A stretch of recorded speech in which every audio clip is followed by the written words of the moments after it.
Good evening, everyone, and welcome to all of our followers, everyone who's out there watching. My name is Steve Mesa. For those of you who don't know me, I'm the Executive Director of Hope Multiplied, and I've actually got some great stuff to discuss, and I've actually got someone great that I want to introduce you to. But before I bring her in, I wanted to announce a new initiative that we're embarking on as an organization. You may have seen it in an email yesterday and seen it on our social media. But really, one of the things that we're trying to work on over these next couple months is how to adapt to the new normal of what's going on during the COVID-19 pandemic. And we can't just be content with the needs that we're already meeting, and we have to kind of think outside the box. And so in that spirit, we got together as a group of leaders and started brainstorming, saying, how can we meet more needs over these next few months? And one of the areas that we wanted to really work on and really stress on is local businesses. You all know we are suffering in one of the worst economic climates for small businesses. People are really hurting. People are really struggling. So we wanted to see, is there a way that we can get involved in that? So over the next couple of weeks, we're going to be sharing with you one small business each week in the DC metro area that we as a community, we as an organization will support and get to know and all come together to be just really a blessing to. And so with that, I want to introduce kind of our first business and our first business owner. Liz Winchell is joining us, and she is the owner of All Fired Up, which is a local pottery store, which has 2 locations here in the DC area, which is a studio that is, you can walk in, you can paint a piece of pottery, you can pick up some great works of art and kind of design some really cool stuff. And so Liz is joining us today, so welcome, Liz. Thank you. Thank you for having me. It's our pleasure. And the more I've gotten to learn about you, learn about your business, learn about everything going on, has been really, really cool. And it's just something very unique as a business, but even I think your story behind it is even more unique. And so I was doing a little bit of reading about you, and I would love for you to share a little bit with our followers. Just tell us a little bit about how you got into the business, how you became an entrepreneur. I read that you didn't start off trying to be a business owner. You actually wanted to be a special ed teacher. Yes. Tell us a little about that. Yes.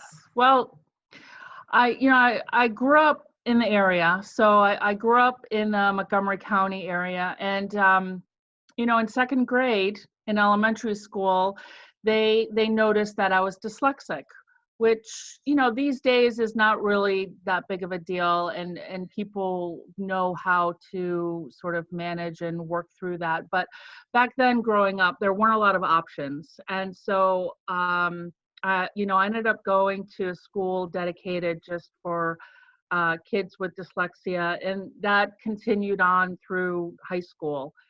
My father was an entrepreneur. He had a marketing company for 30 years. I started working there at 14, learning things from him.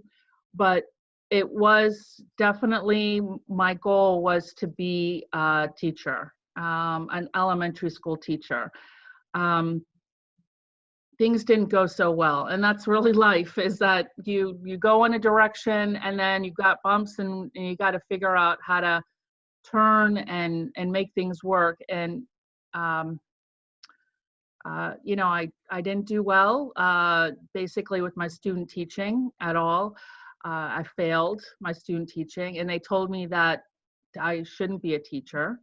But I always had a passion for, being with people, talking to people about art. Art always has been a part of my life.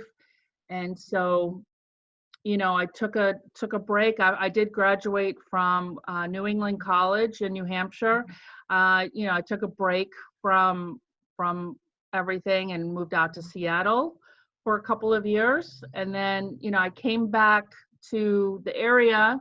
My mom lives in Cleveland Park. I came back to the area and I saw an ad in the city paper. You don't see that anymore. But I saw an ad in the city paper looking for people to work at a paint your own pottery place called Made by You back in the 2000s. And so I applied, and it's basically went, from down, the journey started, the new journey. So started from there. I started working. Oh yeah. No, I was going to say, and that store is what you currently own now. And so you just Yes. started entry level and worked your way up. Yes. So I started just part-time, and within 4 years, I was manager of the store. I loved it. I loved the store from the beginning. Um, it, can I tell you a couple of stories? Please. Um, so 9/11 happened, and I was working here when 9/11 happened. And there's two huge things that happened that made me realize the impact of the store. This was before I owned it. So in 2011, people started coming in and painting on tiles the World Trade Centers. And people started painting planes going in to World Trade Centers. And it was just mind-blowing to me that people were expressing themselves. People were expressing their fears, their frustrations, their emotions through art.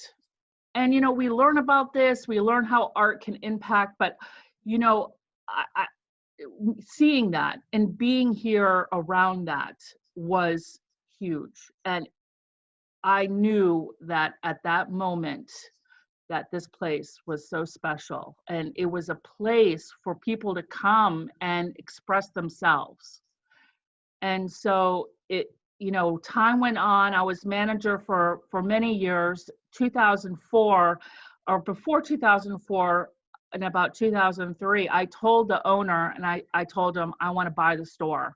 So when you're ready to sell, I want you to put me on the first top of the list and call me, because I knew this is where I needed to be. This is where I may not have been able to be a teacher in the formal setting, but this is where I could be, to have a beautiful space for people to create, for people to feel safe, for people to be themselves and come together. And I could be a part of that teaching process. So it was like the perfect fusion in a way. No, that's beautiful. I mean, what you share, and it actually reminds me, as an organization, we work a lot with the Children's Hospital here in DC. Yeah. And I'm always amazed at their art therapists and the way they get these children going through these horrible kind of illnesses to really express themselves through art. And I know that's something that you really focus on. Yes. And you work with a lot of children, I'm assuming. Yes, a lot of kids, all ages. But the second thing that that made me reaffirm the importance of this process was I volunteered with every month for about 8 years at Walter Reed when it was on Georgia Avenue. And I took pottery and paints and brushes, supplies to the wounded soldiers. So we're talking wounded soldiers who are they're the heroes here. Some guys amputated, quadruple amputee, but they are painting pottery.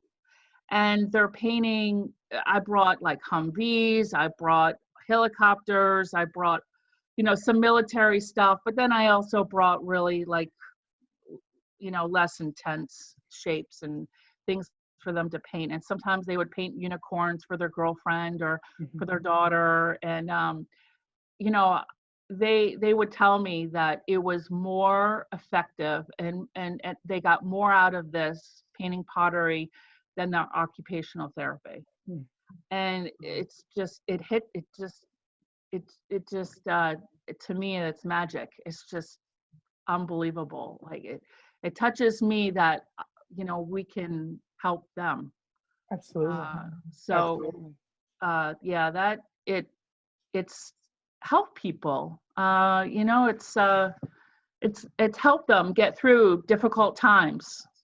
Yeah, and that's a great segue, really, in that it kind of, I think everyone can see that really what you're doing is not about a business, but about a communal space for people during tough times. And we find ourselves in one of the toughest times that we have gone through on so many different levels, right? Yeah. From a medical perspective, from an economic perspective, just from a relational perspective as well.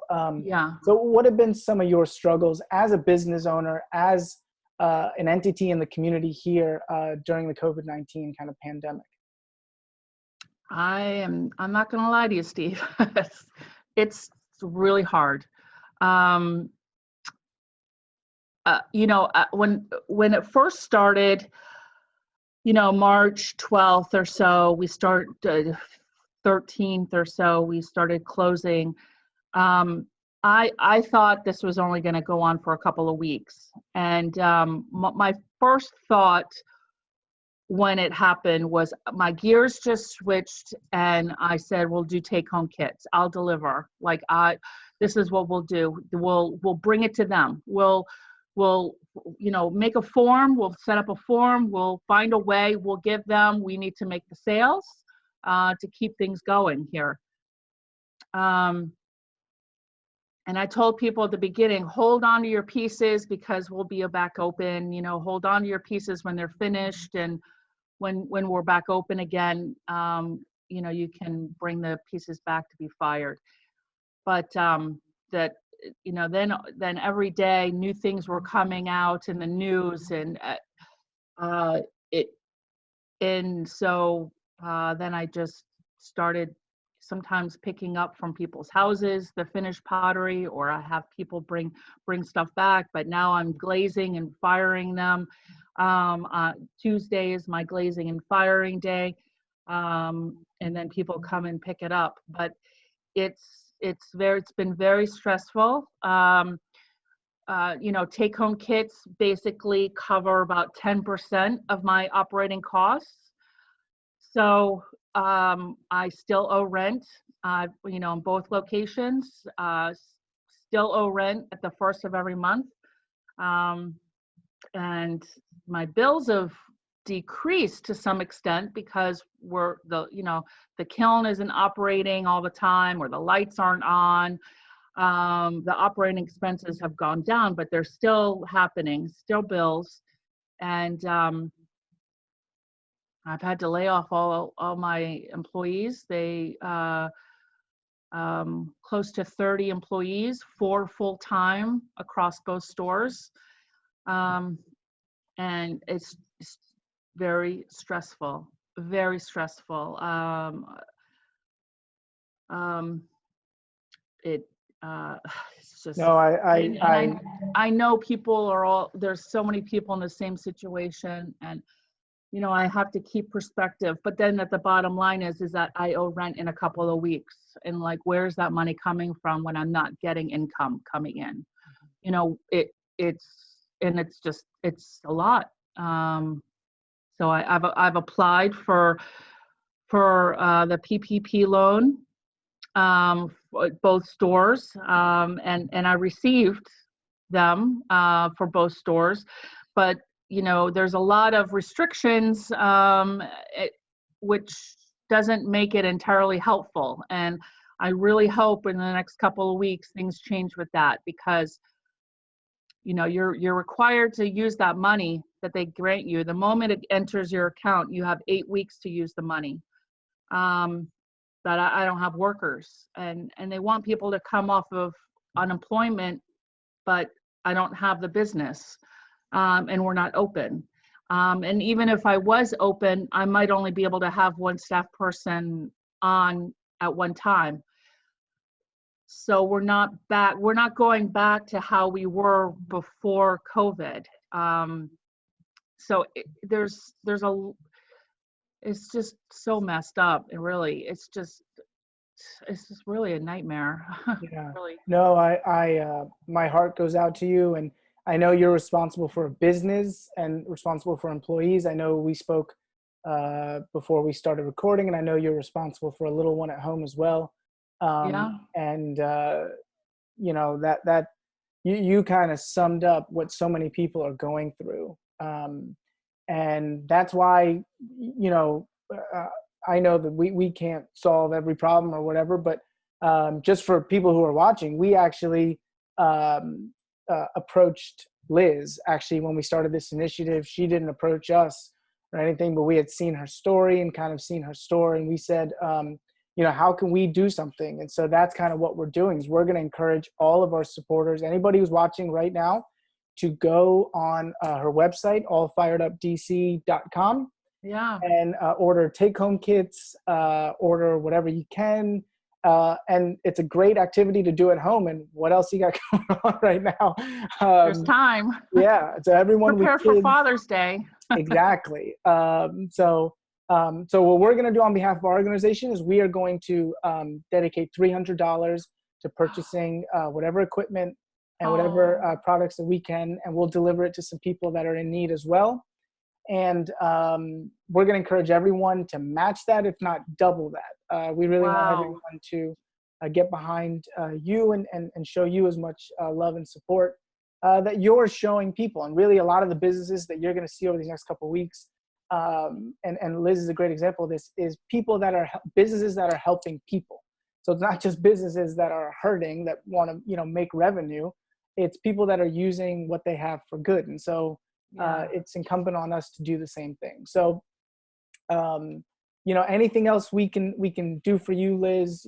How can we be a blessing to you? I mean, you sharing us and having All Fired Up be a part of your mission is very meaningful. And, thank you for reaching out to me. Thank you so much. I couldn't believe when I heard from your coworker. I was like, me? Really? She said, can I help you? I said, well, what do you mean? What's the catch? What's the catch?